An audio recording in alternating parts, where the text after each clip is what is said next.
Uh, I congratulate ATA India, especially Dr. Rahul Suryavanshi as the president, for organizing this webinar series.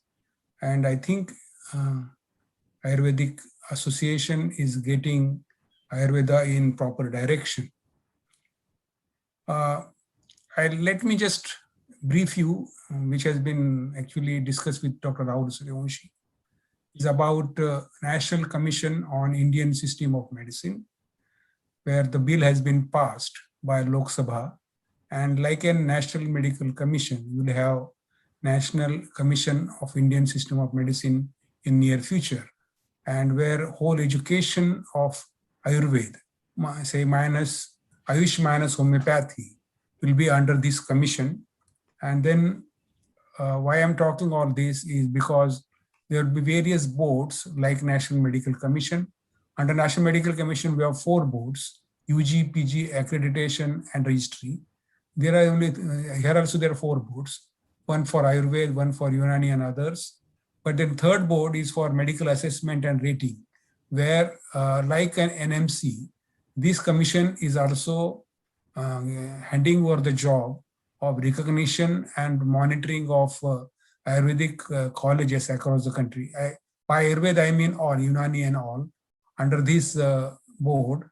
And therefore, I suppose they will be just following similar principle like NAAC. And that's why NAAC accreditation and process is very, very important for us to understand, because the same pattern will be followed. And when you go to NAAC, now NAAC is a very one of the robust body across the country for accreditation of higher education. If you see the vision of NAAC, it says to make the quality the defining element of higher education in India through combinations of self and external quality evaluation, promotion, and sustenance initiative.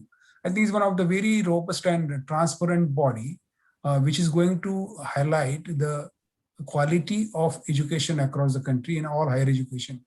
Now, the mission is to organize periodic assessments, to stimulate academic environment by promotion of quality in teaching learning method, to promote research, to encourage self-evaluation, accountability, autonomy, and to undertake quality research and consultancy. Now, you can see first time in a higher education studies, we are talking of consultancy, because academia industry collaboration is very important, and we can have a lot of collaboration with Ayurvedic industry, medical industry, or pharma industry.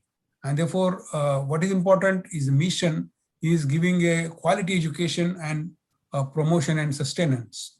Who can get accreditation is all higher education institutes need to get accreditation. There are definite benefits because they know the strength and weakness. They can identify internal areas of planning. And in addition, what is called as collegiality, that is the faculty collaboration across the campus. And what is it at the end? Now, whole funding of all colleges of higher education is going to be dependent upon NAAC. Now, the funding agencies always look for the NAAC. As a MUHS Vice Chancellor, we had a lot of problems because MUHS was not getting NAAC at all. I'm just going to discuss a little later. And therefore, institutions to initiate innovative and say modern medicine, methods of pedagogy, new sense of direction and identity for institution. The society look at the information and the quality. So the one society looks at it, then they usually look at the NAAC grades and then intra and inter-institutional reactions.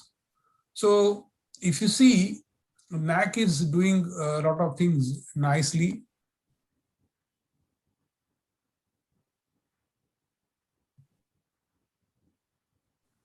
So the framework that NAAC is giving is definitely far-reaching for the development of India, because they want to contribute in the national development. At the same time, while they are talking of nation, they just don't want our students who learn into these institutes to lack what is happening across the globe. And therefore, they want to foster the global competencies in the students. And then, of course, while you are doing everything, we should not forget that we are India. And India has a lot of heritage of value system. And therefore, these values need to be added. Now, if you're seeing this webinar inauguration started with Dhanvantari Pujan, I think that is something called as a value. And therefore, these values need to be inculcated in Ayurvedic education. At the same time, everything is going fast. So the promoting the use of technology is definitely required for all areas and domains of education. And NAAC brilliantly and profusely, profoundly says that it has a quest of excellence. Therefore, unless and until we talk of excellence, there is no use in talking anything. Now, who can get NAAC? Now, all institutes which are of higher education, they can get NAAC.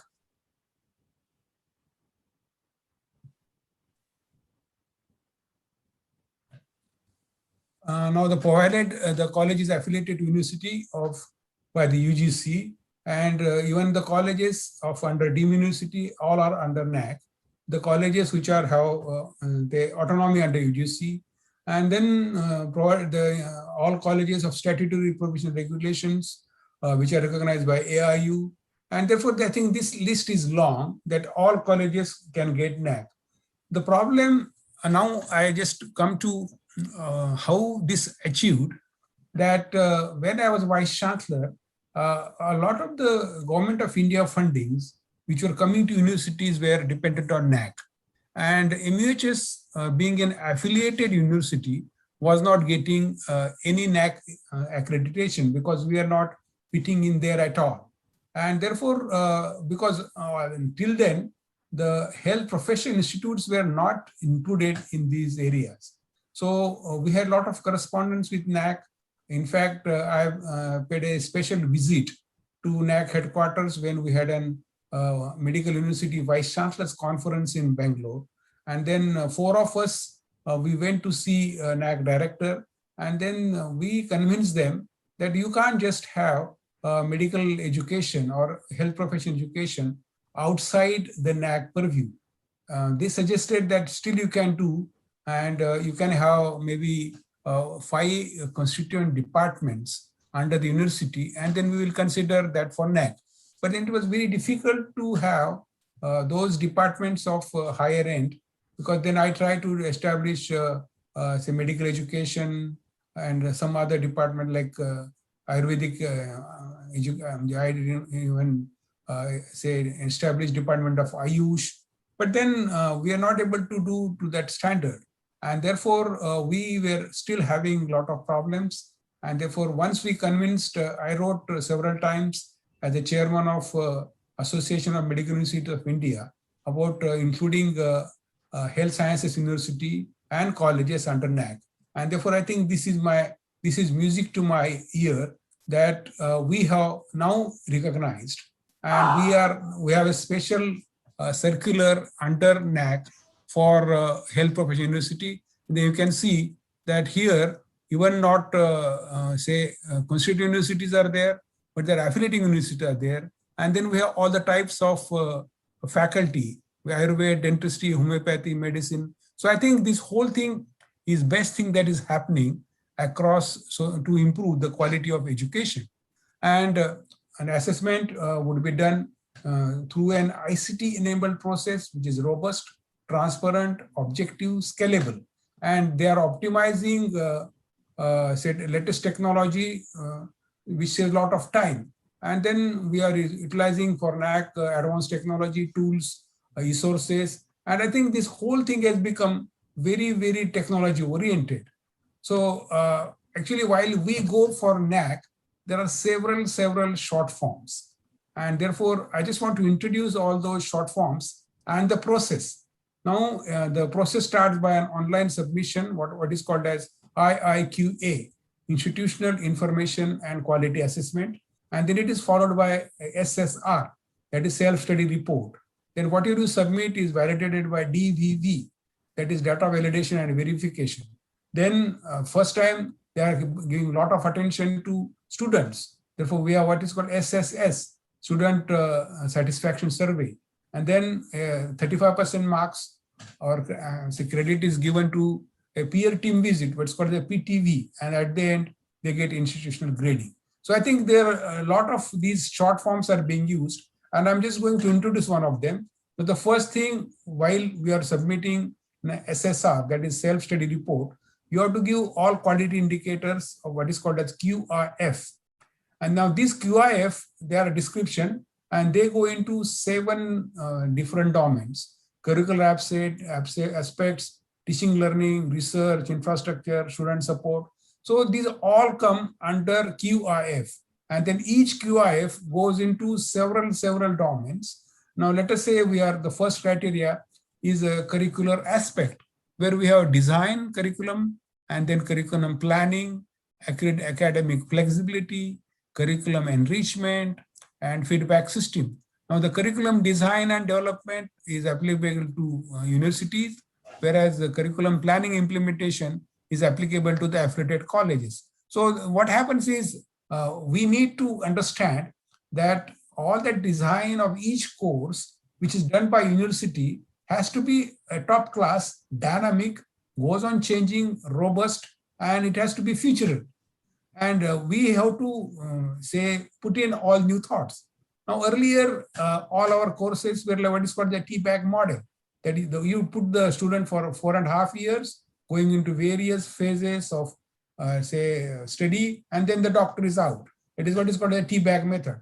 So as long as the T-bag is there in the warm or boiled water, the tea will be there, and therefore it doesn't matter. Now, whereas now, that whole education is going for a T-bag model to a milestone. We are defining everything, and we are going again what is called as outcome-based education and competency-based education. And if you see, the criteria number 1, the NAAC wants to identify what is the role played by the teacher and university.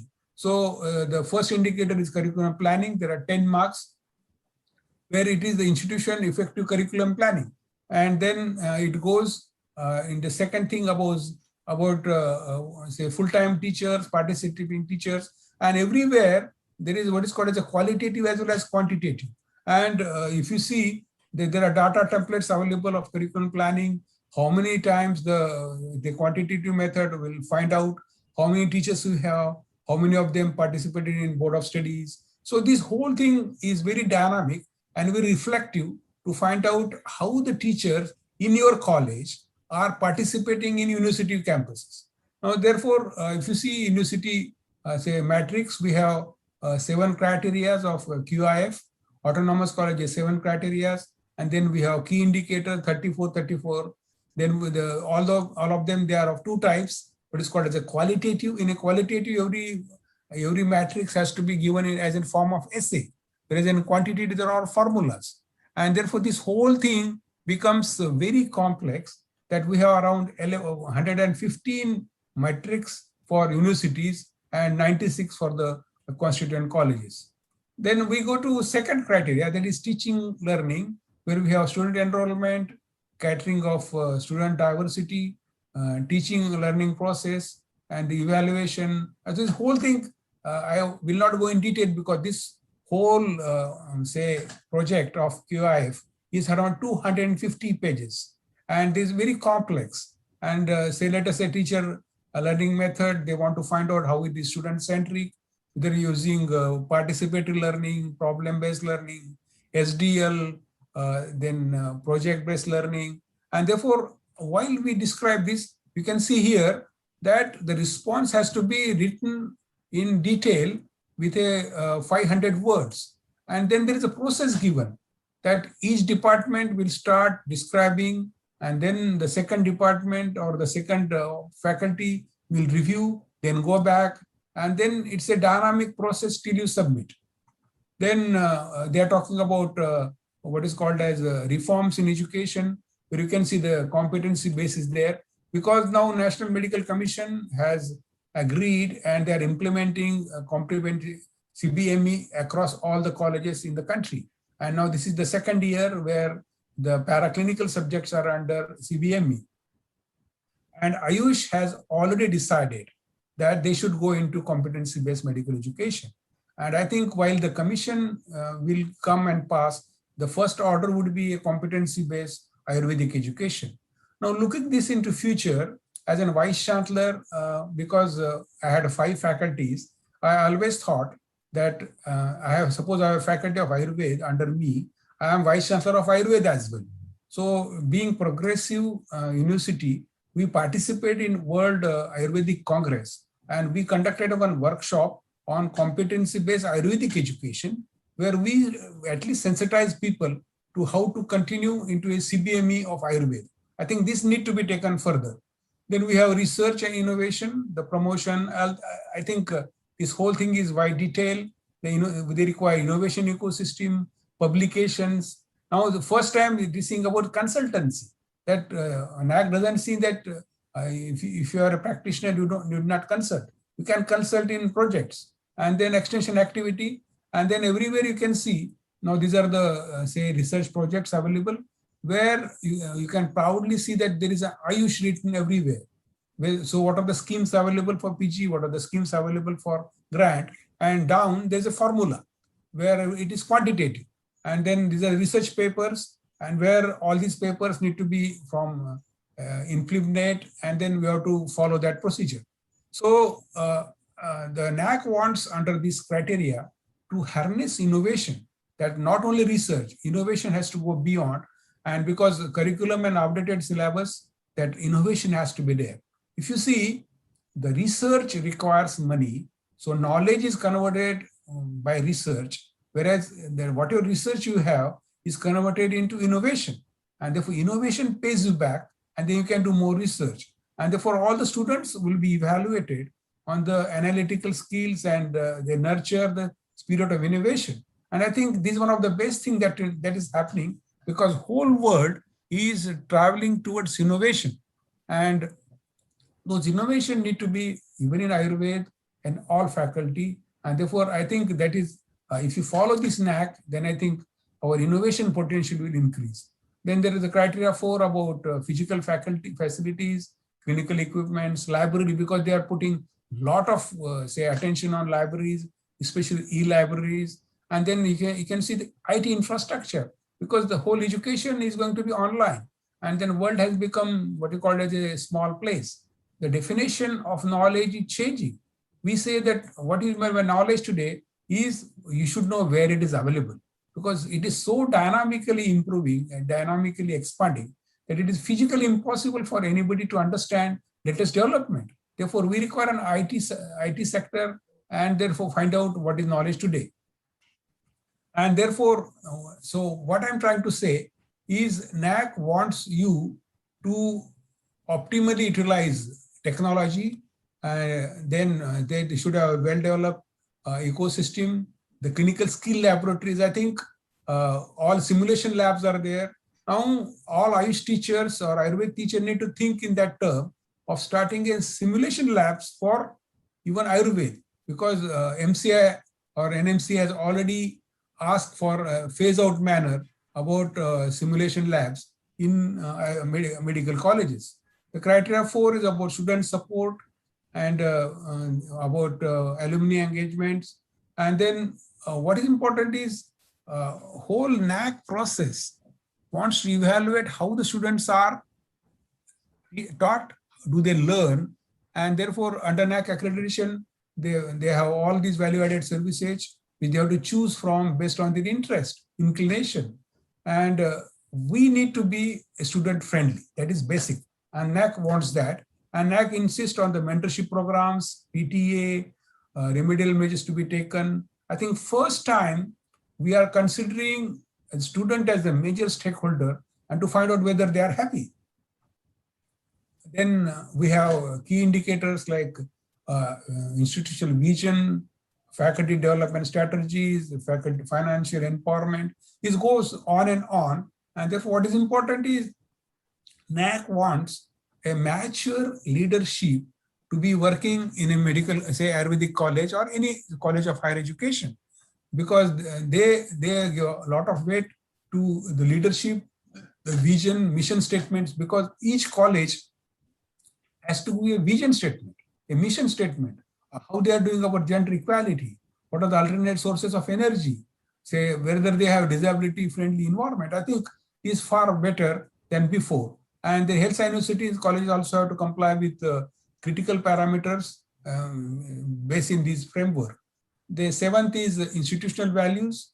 And then other thing is best practices. I think there's something nice to happen. Something nicely works in your college, and they want to extrapolate and amplify. Therefore, the best practices of what are happening small has to be taught and has to be, say, given in the NAAC. And then how institutes are distinct, that we need to find out the character of each institute, how it is different. And therefore, this has to be again there. Then last thing about all this is medical ethics. I think I was so happy that ethics has been given a lot of priority, because AD was responsible for implementing, say, what you called as a bioethics program, which was by WHO, and say a UNESCO program of bioethics in Haifa, which we implemented across all the medical colleges. So as the chairman of National Curriculum Committee for the UNESCO Bioethics Program, which was of Haifa, I was very happy that NAAC is talking about ethics. And therefore this movement is very important, because we need to create ethical doctors, ethical Vaidyas. So let me go now that what all these quality indicator framework, that QIF, they were in 7 domains, and the right-hand side shows you the weightage. So this you have to calculate. And now after this, now let me sensitize you that suppose you have Ayurvedic college and you want to get NAAC, how it should be done. So, the first step is what is called as online submission of IIQA. And then once it is there, then once it is sanctioned, then you have to give a self-study report. And that whole self-study report is the details of that QIF. Once you submit and upload that data, then it has to be data validated by DVV process. And then there is a student satisfaction survey, because that is more important, that how students are happy. And once that, the peer team comes and they give grading. So the first thing, now let us say you want to do a NAAC. So you have to register your institute with NAAC. So for the HAR registration, then once you register, then you have to do IIQA submission, then SSR submission, then SSR revalidation, then peer team visit. And these are the 7 steps which are happening in getting NAAC. So the first thing is registration. You have to fill in the form, it goes up, and then NAAC verifies and then approves. And then NAAC gives you login credentials for the institutional access for the, say, higher education institute portal. So the first process is giving a registration for the NAAC. So this, after this, once you have registration available, then you go into what is called as IIQA submission process. Now IIQA is a separate form available where you have to fill in that form and upload supporting documents. Then you have to pay the fees, and then you submit. Then it is verified by the NAAC, and then the NAAC gives you some questions. You have to answer them. And once IIQA is accepted, you are ready to submit SSR. So IIQA process ascertains the eligibility of the institute for the comprehensive assessment and accreditation, and ensure that the applicant institutes fulfill the statutory requirement of the agency. So once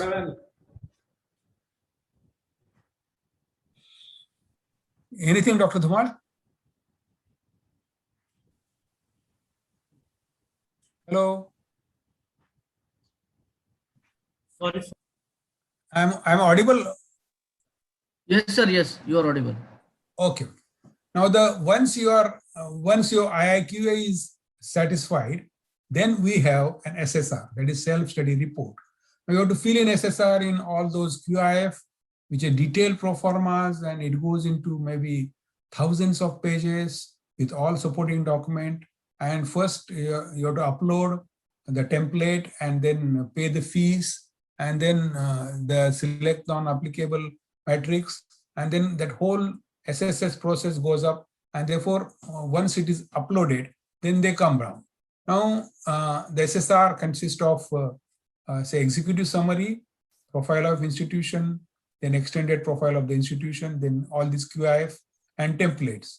So once everything is uploaded to the NAAC site, then the whole thing is what is called as a data verification.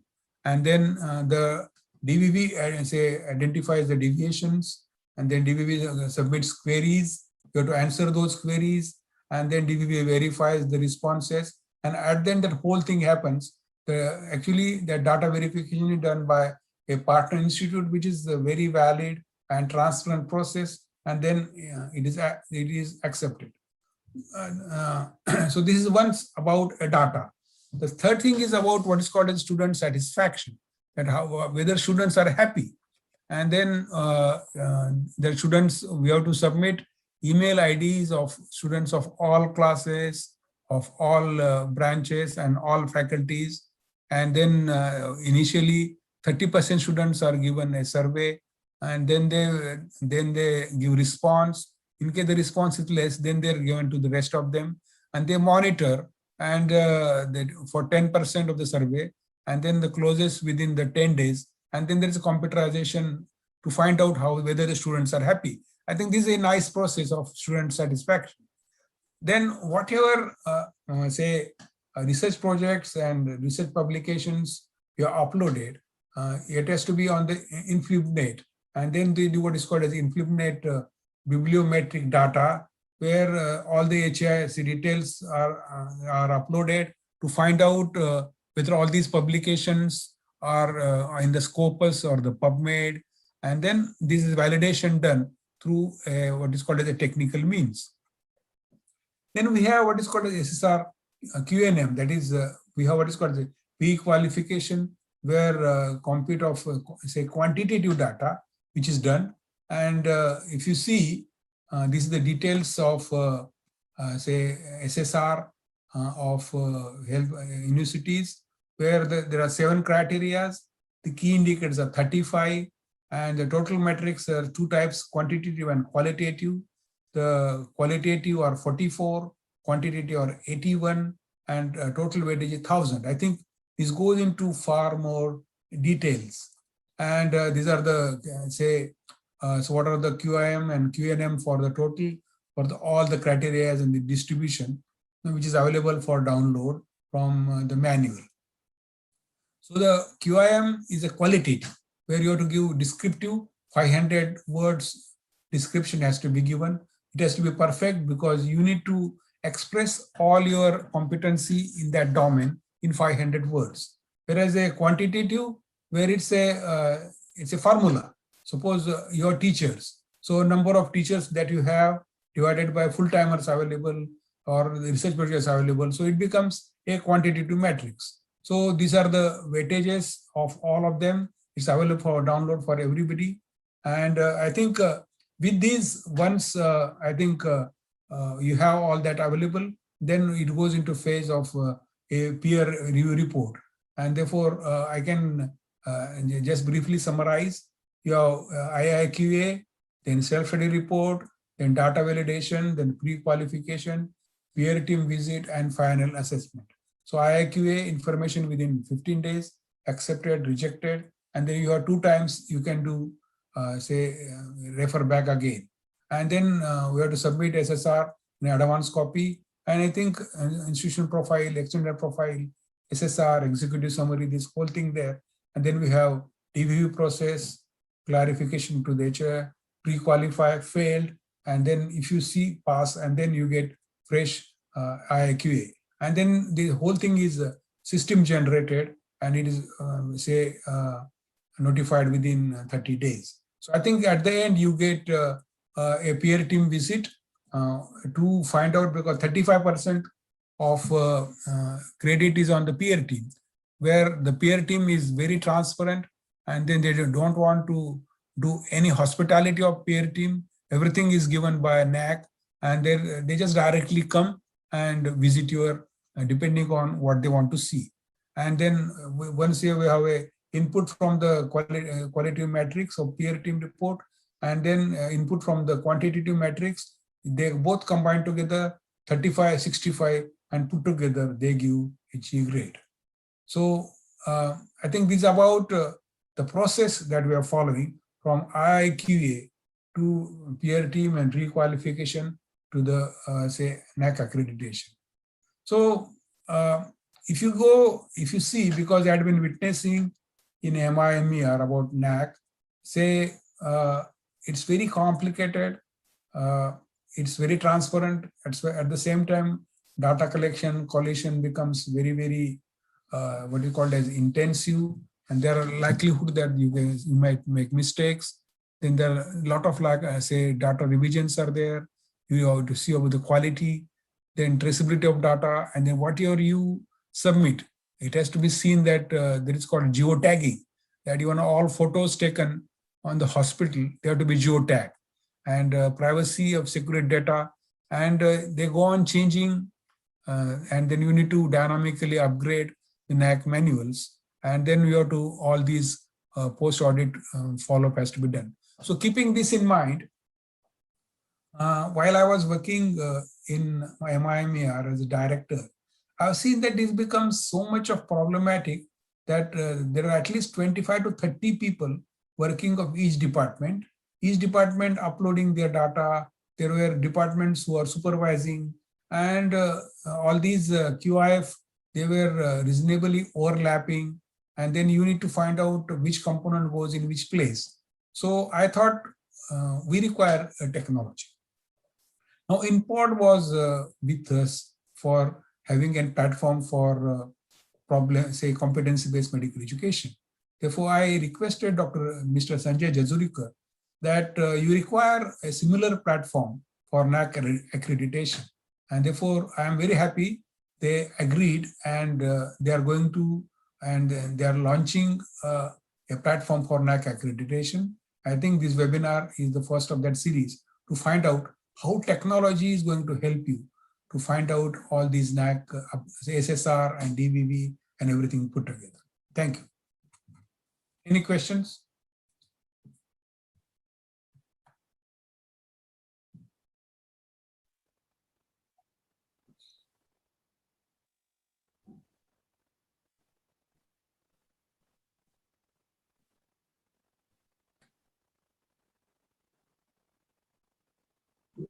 We are, sir. Doctor, we are integration. I just described every process, and as you rightly said, I wanted to sensitize all Ayurvedic teacher for NAAC of Ayurveda. Thank you.